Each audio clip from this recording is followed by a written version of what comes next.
Hi, Breakout listeners. You've just made an excellent choice. You're listening to the #1 podcast in education, #1 in self-improvement, and the #7 podcast across all categories. Yep, you're pretty smart and you're in good company.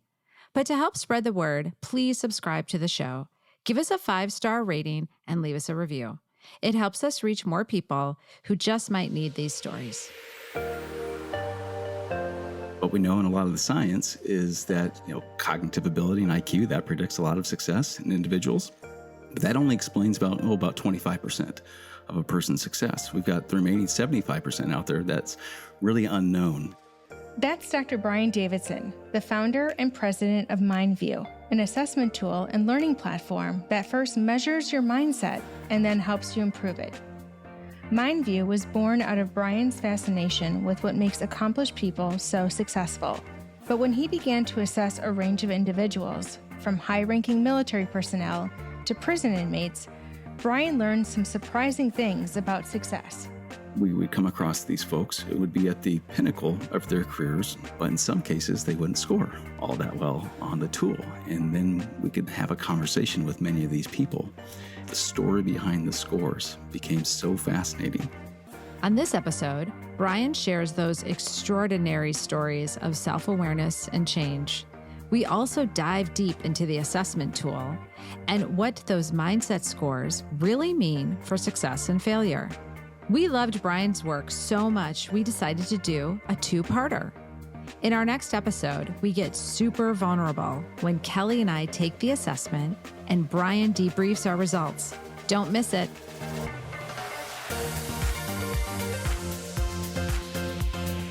Welcome to The Breakout, a show about smashing through life's little boxes and forging your own path. I'm Dr. Keri Ohlrich. And I'm Kelly Guenther. Keri and I are people and change experts and best friends. We've spent more than 25 years helping organizations navigate change and get the best out of their people. Come on, we know change is hard, but staying the same can even be harder. On The Breakout, we prove that you can escape expectations, and best of all, we show you how. Brian, give us a short overview of what MindVue is. We are basically a mental performance company that works to first measure and then ultimately develop things like motivation, grit, and resilience to help build up people, help them become great leaders, and then optimize performance and enhance mental wellness in people. Ooh, I love that, Brian, because we're all about how people break out of things. How do you get better? How do you improve your life? So this is just right in the wheelhouse. So we're very excited. And you're in Kansas City, which has some really good barbecue. A lot of great barbecue in Kansas City, that is for sure.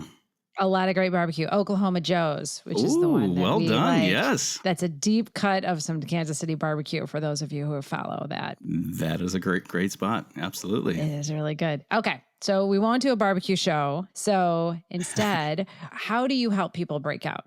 What we focus on is developing things like a sense of purpose in people. That's one of the components that we're measuring. That's really, really important. Other skills are like hope, for example. And that's about when we hit those roadblocks and obstacles, how do we find pathways around those obstacles, and things like hardiness that helps us weather through that adversity. So it's just a combination of all those factors. And that what we find is that so many of these mental skills, they all work together in tandem. So as you build up motivation, that's going to help you to become more perseverant and gritty. As you build up grit, that's going to help out with adaptability and resilience. As you build up that resilience, that then helps out with motivation. So these factors are just constantly working together. So why don't we go a little bit backwards and tell us about your background and why you pulled into this mindset assessment and starting the business? Yeah, so I'm a curious soul. I'll say that. A lot of my family members and close friends make a lot of fun of me, quite honestly, because I'm constantly asking questions about why. Why this, why that?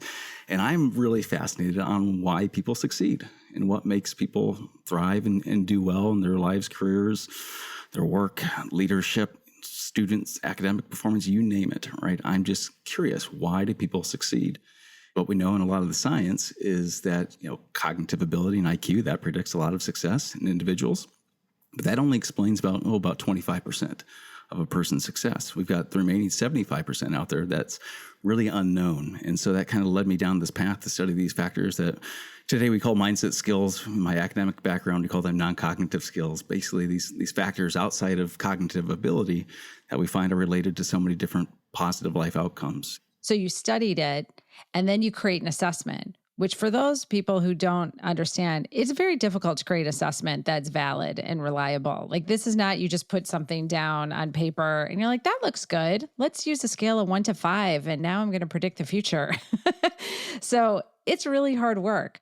Take me through what I would do and what I would learn about myself through this assessment. Well, so as you said, it's a bear of a process, right, to get an assessment created. I initially wanted to do this for my dissertation and all my graduate work at the University of Kansas. And my committee said, Brian, make that your life's goal because it's going to take you forever. Yeah. And boy, they were spot on. So I started the process back in 2012, largely focusing on this with students. And I developed a theoretical model to first measure all these different non-cognitive factors. And we found it was correlating with academic performance really, really well. And then just anecdotally, we could see that students that were scoring lower in a lot of these skills, they were having a tougher go in school in many areas of their life, quite honestly. So we felt like, okay, we were hitting on something at that point in time. And so we went through another 3-year process, finally got the model to hold together. But we initially thought, when we were developing the assessment, we thought a person largely had these factors. So when you're talking about grit and resilience, hope, intrinsic motivation, you name it, that we often think, a person succeeds because they just have it, right? Because they have grit, because they have resilience. They're just kind of born with it. Exactly. And we thought, okay, that's what we were capturing. And then as we continued to do more and more testing, we would assess very accomplished, high-performing individuals. And in many cases, we would come across these folks who, again, would be at the pinnacle of their careers, doing great work, whether or not this would be a CEO of an organization, professional athlete, military general, people that were doing quite well, right? Who you look at them and you'd say, oh my goodness, they are the epitome of grit and resilience and of a self-motivated person. But in some cases, they wouldn't score all that well on the tool. And at first, we were scratching our heads like, what's going on? This person clearly has it, right? They are self-motivated, gritty, and resilient as it can be, but yet they weren't scoring like that. And then we could then have a conversation with many of these people. And in those conversations, the story behind the scores became so fascinating. And we heard a familiar tune where a person would say, yeah, I've accomplished all these great things in my life, but guess what? I'm miserable right now. And I've been pushing hard for 3-4 years, and I'm just wiped out right now. Or I've got stuff going on in my home life, whether or not it was with a spouse or children or aging parents. And so what we found is what we were really capturing with the tools, not so much a definition of who somebody is, but what we were capturing is more of a snapshot for how's this person thinking and feeling. Are they feeling internally motivated right now? Are they feeling gritty? Are they feeling resilient at this particular point in time? So that was a real enlightening discovery for us. We then started to realize, whoa, we are capturing something quite different than what we initially thought we were measuring on the assessment. So it's been fascinating. Yeah, we love science because you start down the path and you think you're going to get something, but the data show you differently. So let's say I take the assessment. What's it going to tell me? Yeah, so it's about a 15-minute assessment. It's 120 items altogether. And what it really is going to help you understand is giving you some insight and awareness into what is going on in your mind relative to a whole bunch of other people out there in our global data set. We've assessed people from over 24 different countries across the world today. So it's going to give you a gauge and a guide to really grasp, okay, what is going on in my mind right now. And what we find is people will take our tool and light bulbs go on for people, where in most cases, people tend to score lower than what they anticipate. This is a trend that we have found, in assessing all these people. I don't think I've ever come across somebody who said, I scored too high, but just about everybody comes across and says, oh, whoa, that's there's some lower areas than I anticipated. But we really try to educate people, again, that this is not who you are. Everyone's accustomed to the traditional personality assessments that are designed to say, hey, this is, you fit this box, you're in this category, this is the definition of who you are, these are your strengths, etc. All great beneficial tools for developing self-awareness. but we're trying to give you a different set of information, different glimpse really of what's going on in your mind relative to others out there. Yeah, which I love because, yes, I know what's going on in my mind, Brian, but I probably distort it when I compare it to other people. What do you see why is it I'm never higher than I think I am, Brian? Why am I always kind of lower?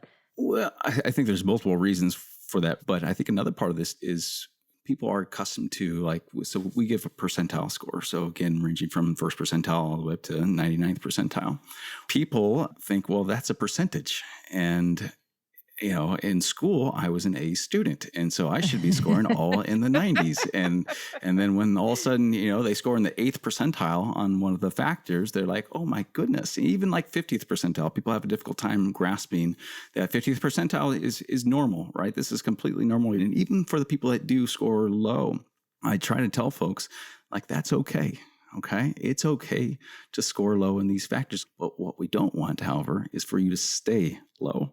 So we want to use the information as some insight and awareness as that guide to then help us grow and develop, so that way we can feel a stronger sense of motivation, feel a greater sense of purpose, feel that perseverance in our lives, that hope, that resilience, all these elements that we're working to measure and ultimately build in people. Yeah, I love that, Brian. So it's stepping on the scale. It's like seeing where I'm at right now. And then I talk to you. I'm like, oh, I'm a little bit lower than I thought. I'm an F. I'm just joking, Brian. But I have failed, Brian. By the way, Kelly and I have that too. We use an assessment with percentiles, and people are like, I want to be 99 in everything. I'm like, you'll be batshit crazy if you're 99 in everything. So you're going to talk to me. How do you help people then? Do they take it again in a couple of years? What's that path of recovery? That's the beauty. When you measure something as a snapshot, then we can reassess over time. Typically, that's 6 to 12 months of time. And in between that, then we work to do some sort of interventions and support to build up these factors. After the assessment is complete, the MindVue platform then recommends learning modules to help build up areas that are less strong. But in an organizational setting, team culture also has a lot to do with the results. These mindset factors, they don't exist in a vacuum at all. There are so many different elements of our lives that can shape and influence ultimately how we're thinking and feeling. So not only can we look at individual results, because that's one side of the equation, but we can also look at aggregate results across a different team or across the entire wide organization to see what is the collective sense of motivation right now? What is the collective sense of grit? What's the collective sense of hope? And then we want to use that information to then make adjustments, shift some things up, right? And the reasons why people score high or low, it can be truly limitless, right? But as you start to have conversations, what we find is the greatest piece is the data and the results and the analytics that strikes up conversations in people. And those conversations is where the transformational change really occurs. Yeah. And what I love, Brian, that you talked about too is, so you've used it on a lot of high performers. You might have the perception that they're doing great. Like you mentioned, this person's high performing and they're at the top of their game. And then they do this. They're like, no, I hate my job. And as an organization, I'd want to know that. And what a beautiful conversation you could have with someone around that. Yeah, if we can first see where our people are at, now we can try to intervene, support. So we never want to use this for punitive purposes. This is not designed to weed somebody out, but instead this is more about retention and helping people really be at their very best to help them thrive at their fullest levels.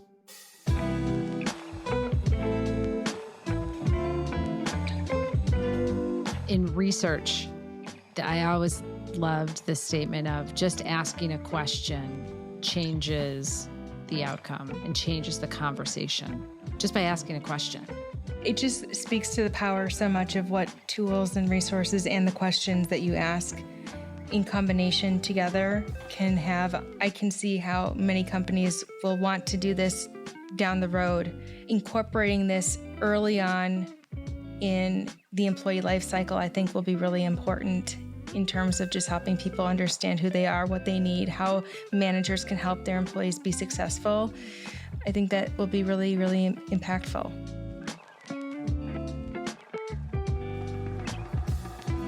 So we talked a lot, Brian, about, you mentioned high achievers, and you've done a lot of research on that, but you've also done some research with inmates.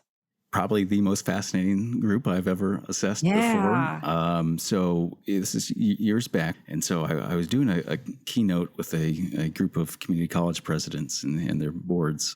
And I had this individual come up to me and he said, I'm a sheriff here, and I think we could use this for our deputies. And as I started to talk to him, I said, one of the challenges that we're facing is we've got all these high performers in our data set, but I would love to try to assess a group of people that are scoring low. And he said, well, what do you think? And I said, how about studying some inmates? And he looked at me and he said, I think I can help you out with that. And so I went into the detention center there, and I had no idea what to expect. They told me this could be people ranging from DWI offense to first-degree murder, or some of the folks that we had assessed. And again, this was purely a research study that we were doing, and so we couldn't pay the inmates to take this survey. And so I asked the folks there at the prison, what can we do to help motivate them? And they said, well, they love food. They'll be doing a lot, for food. And so I said, well, what do you think? They're like, well, how about some cookies? Well, lo and behold, my neighbor is a Nabisco rep. And so I got all these Oreo cookies. So here I come walking in, right, with these boxes of Oreo cookies, and we set them down. And so that was our method of payment. So as we collected all the data and started to run the analyses, what we found was, somewhat surprisingly, they weren't really low in everything. So they were clearly below average in nearly all of the skills that we were assessing. But their levels of self-efficacy, which is about confidence to accomplish their goals, was pretty close to normal. And in other areas, they were relatively close to normal as well. Hope was in pretty good shape. We found that they were low in growth mindset. So this is that belief that I can fundamentally grow and change who I am as a person. We also found that their self-control was really low. So kind of the temptations and resisting temptations, delaying gratification, that piece was quite low. But the lowest that we found was the integrity scores.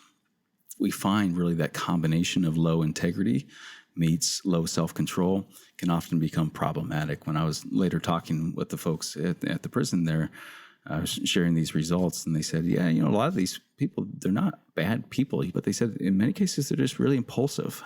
Right? They will do something where they'll see a car sitting there with keys in it, and they hop in and they take it for a ride, and boom, I've got car theft on my hands. And so our thinking was, boy, we'd love to be able to help those in correctional facilities build up these skills, because just think what we could do for society if we can help build up these skills before we put somebody back into society. And so it's an area that we've continued to explore and figure out. We'll continue to push forward. That's amazing work. Kelly, I know you love assessments. Talk about my 99 percentile business partner, Kelly Guenther. We love a good assessment and self-awareness. We sure do. And what I appreciate a lot about what you are attempting to do is not only an assessment, but it's about what do you do once you have the results and the feedback, which is really what a good assessment does, is it really helps people really internalize and think through what are those next steps you want to take. Resilience is something that, a lot of people do struggle with, because they do kind of wallow, pick the scab, and have a hard time moving on and moving forward. I should know, because I am not a resilient person. So I know I would score very, very low on that particular scale. So, well, no, Kelly, you never know, right? Until you assess and get that gauge. And we want to think of these factors like muscles in our body. Everybody's capable of being resilient. The question is how strong is that mental muscle right now? And so if we can get that gauge, get that snapshot, now we can do something about it. The whole idea of from management and leadership, what you can measure, you can ultimately manage and build. Mm-hmm. And that's the whole idea. I'll never forget one of the greatest experiences I've ever had was I went over to New Delhi, India, to go work with an organization several years back. Much different than the United States. It's incredible. But in India, what I found was many of these terms and these concepts were new to them. And so with this particular organization, we had everybody take the assessment, and then we did some training, and then we followed it up with some coaching. And as we were doing the coaching, I had a woman who was sharing to me, she says, I was planning to commit suicide later this week. And she said, but by learning about hope and resilience, I recognize I don't have to do that, right? Yeah. And so that's, to me, what it's all about, right? That's our why. That's our own purpose of why we're trying to build up these skills here in the States. It's not like we're free of challenges here. Everybody is going through something. Even the people that you think are just got everything pulled together and they're doing great. Well, guess what? Everybody, you, me, every one of these listeners, we're all dealing with something. Okay. And that's where hope, that's where grit, that's where resilience really comes into play. That can keep us moving forward and help us be at our very best. I think for me, it was how fleeting some things can be and how you may think it's horrible right now, but in a year, it's not. In 6 months, it's not. And so that feeling of, oh my God, it's never going to change and I'm never going to be able to break free and I'm never going to be able to break out. It's okay. And a year from now, you'll say, holy shit, I can't believe I got through all that. It is what you do with it, though. It is, you choose, Yes. It is very much, an assessment is only as good as what you're willing to do with the results once you have them. But what I do love about this assessment is, unlike psychometric assessments where you tend not to see a lot of difference, you can see some difference a year or two down the road if you make some changes. So.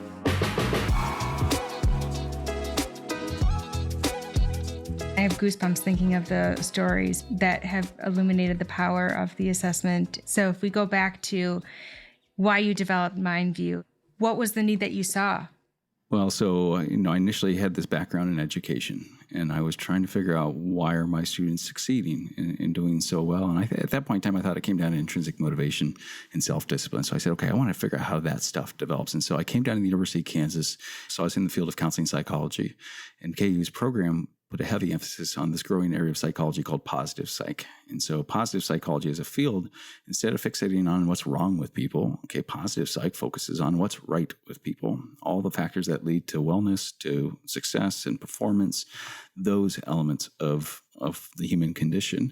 And so I started to learn about all these factors, and I started to wonder to myself, can we teach this stuff? Could we cultivate these things? And at that point in time, I was doing a rotation at a university counseling center doing therapy with students. And I found myself really frustrated, Keri and Kelly, with the whole process of therapy. And I felt like it was so reactive that we waited until somebody was really struggling so much before we then try to help them out. I thought, gosh, could we do something more on the proactive side? Could we build up a lot of these positive psychological factors as a way to buffer, protect against some of that psychopathology? So that's kind of when the light bulb started to go on for me and say, okay, this is what I want to do, right? Is develop some sort of organization that would pull together psychologists and educators and human performance people together to figure out first, how do we measure the stuff really well? And then secondly, how do we build these skills to help people succeed and thrive? So look at all of your questioning. Do you ever tell your family, well, look at what all my asking the why and being so curious has allowed me to do, everybody. I'm literally saving lives because I've asked why and my curiosity. So what a tremendous success to not only use that gift of curiosity to delve into the psychology, the positive psychology, but also to really look at how can I share this with the rest of the world? Because it's so needed, especially now. You offer a tool that gives people just a deeper opportunity to learn about themselves and to, more importantly, take action. What we know is that the science supports the importance of all of these factors. And it's not just one field of, it's not just psychology, right? But there's behavioral economics, there's social psych, positive psych, there's developmental psychology, there's education literature, there's health outcomes that are related to so many of these factors that we as an organization at MindVue, we just feel like we can do a lot of good in the world by helping to build up these factors in people. So that's just what pushes us day in and day out. So how has this changed? I mean, you've mentioned a couple of really powerful stories. You mentioned a cadet who realized he was unhappy. Yeah, so this is one of those head scratcher situations. So we were working with an ROTC program that's preparing the Army to build up these officer candidates.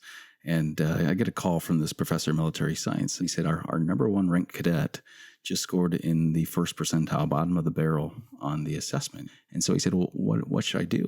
And I said, talk to him, have a conversation, ask some questions, see what's going on.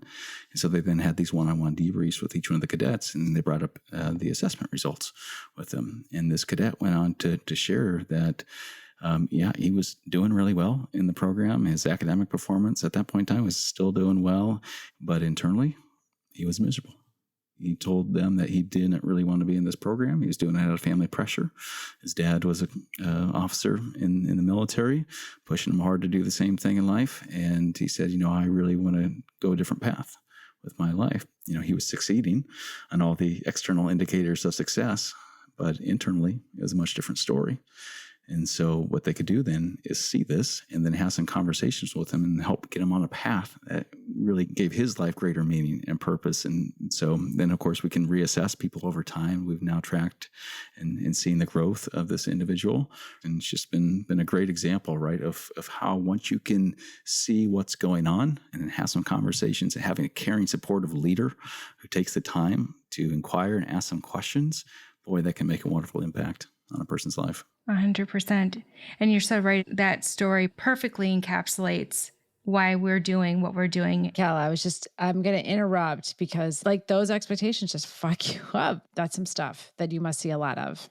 I've always been fascinated to also study the people that are scoring really high on a lot of these factors and try to figure out why. So again, I'm in the Midwest. I'm in Kansas City area. And initially a lot of our data was, from more Midwestern states. And a lot of these people that we're seeing score really well on the tool, I would ask them about their backgrounds. In many cases, as kids, had a high level of responsibility and expectation placed on them. So many of them would tell me, I grew up on a farm.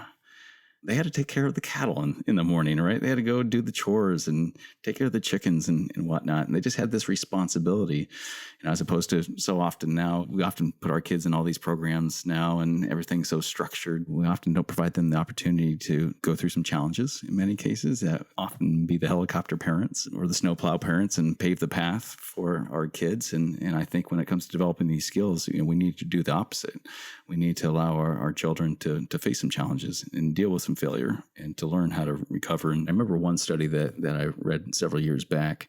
It was looking at this factor called internal locus of control, which is all about a sense of whether or not a person feels like they can influence the outcomes of their future, or if they think luck, fate, and happenstance and whatnot. It's really what drives all their outcomes in life. And the study was looking at, I believe it was in countries in Southern Africa. And the one factor that they found that was actually a predictor was whether or not that person had experienced a drought by the age of 5. Think about it. So a young child at the age of 5 or lower, right? Their family's going through a drought, largely agricultural communities, and they're probably hearing their parents say things like, well, there's nothing that we can do about this, right? This is beyond our control. And what they found in this study is that effect stayed with that child for nearly 4 decades of their life. And so you think about this, think about going through the pandemic, right? And how many people were saying this is well beyond our control. There's nothing that we can do. Think about how that was shaping people's mindsets.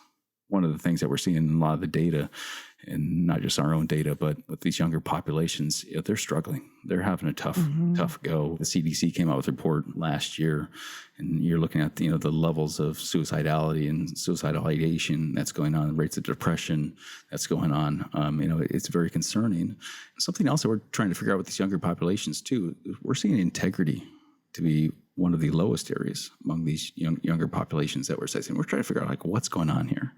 I think it could be a multitude of different factors. Another idea is this concept of ethical fading. And this is applied within organizations where ethical fading is basically described as when you got a group of people and somebody does some act that's kind of unethical, if it doesn't get addressed, then it becomes normalized. And then it's okay, well, I guess we can do that now, right? And so now your standard of ethics starts to slowly kind of fade and go down. And over time, you just see a deterioration. I'll put it as a mother of a 15-year-old who has witnessed quite a lot of tomfoolery and ethical fading in the public eye. I will tell you, it would be interesting to see how he would have scored in integrity 15 years ago.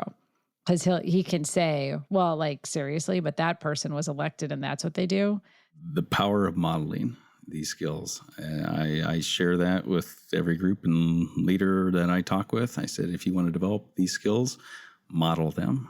Okay, what we see is what we do. So all the listeners out there, constantly be thinking about not only what am I saying, but what am I doing? And then how are other people receiving those messages? And in many cases, it can be incredibly powerful. Brian, so you have 1 minute that you are with someone who is stuck in a cycle, they're in a problematic mindset and they want to break out of it. What do you tell them? Oh boy, good question. I would encourage them to think about the 4 key questions regarding the concept of ikigai. And this is a Japanese concept all about the reason why you get up out of bed in the morning. And those 4 questions are, what do you love to do? Number 1. Secondly, what are you good at doing? Third, what does the world need out there that gives you a sense of purpose and belongingness? And then 4th, what can you do to earn a living and get paid, rewarded, compensated to give you the quality of life that you want to live? Find that common answer to those 4 key questions. That's going to give you a sense of why. That's going to be your sense of purpose. And I think that can really drive people to a high degree. That is a mic drop moment, if ever there was one, I think. Brian, thank you so much for being with us. We really appreciate all the work that you've done. We certainly appreciate your curiosity. Please don't let it ever stop. Are you developing any other assessments? Not right now. It's really a hard process. And so I'm needing a little break here. But one thing I would love to do in time, is we focus on much more the intrapersonal factors. I think another key component to a person's success are the interpersonal skills. So that empathy, that multicultural awareness, forgiveness, things along those lines, I think would be the next great mountain to try to climb. Excellent. Thank you so much for being a guest. Yeah, thanks so much, Kelly. Thank you, Keri. Thank you, Brian. It was wonderful. Thank you so much. That's Dr. Brian Davidson, founder of MindVue. We loved this interview so much, we decided to go back for more. Be sure to tune in to our next episode when we do the MindVue assessment and Brian takes us through our results. Surprising, revealing, all of the above. Don't miss it.